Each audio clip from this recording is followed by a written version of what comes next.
Small phones didn't die because nobody wanted them. They died because the physics were broken. You simply couldn't cram a flagship, power-hungry processor into a 5.4-inch chassis without destroying the battery life and turning the phone into a space heater. Apple knew this. That's why they killed the iPhone mini 3 years ago. But according to the latest supply chain leaks, the mini is coming back. Not as a shrunken flagship, but as the iPhone 17 mini.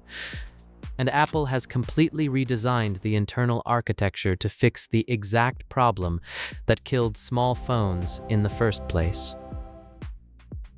Let's look at why the 12 and 13 minis actually failed. It all came down to passive power drain. Heavy users were barely making it to 3 p.m., but Apple's new E-series strategy flips the script. The E stands for efficiency. If Ming-Chi Kuo's latest reports are accurate, the 17E mini will use the 3nm A19 chip paired with Apple's custom C1X modem. This is massive. Older Qualcomm modems were notoriously power-hungry. By bringing the modem in-house and shrinking the chip node, Apple is drastically cutting down background battery drain. You get much longer standby time without needing a physically larger battery.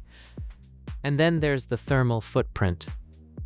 Apple's latest silicon prioritizes performance per watt. That matters because heat degrades battery health and forces your phone to throttle.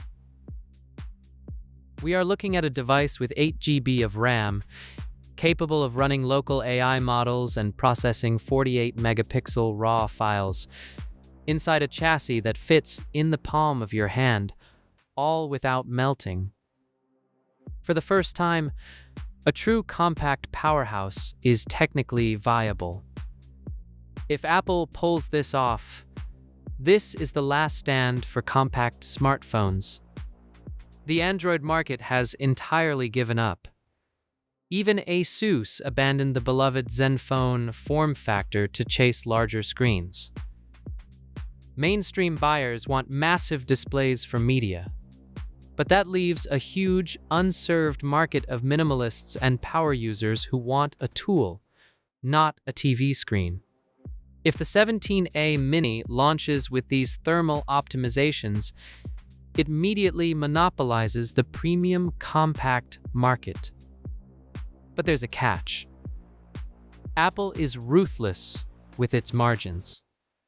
If they handicap this device with a 60 Hz display, or recycle the outdated notch to keep costs down, it might cross the line from efficient to compromised. We are tracking the supply chain closely. Hit subscribe to catch the benchmark data when it leaks, and I'll see you in the next one.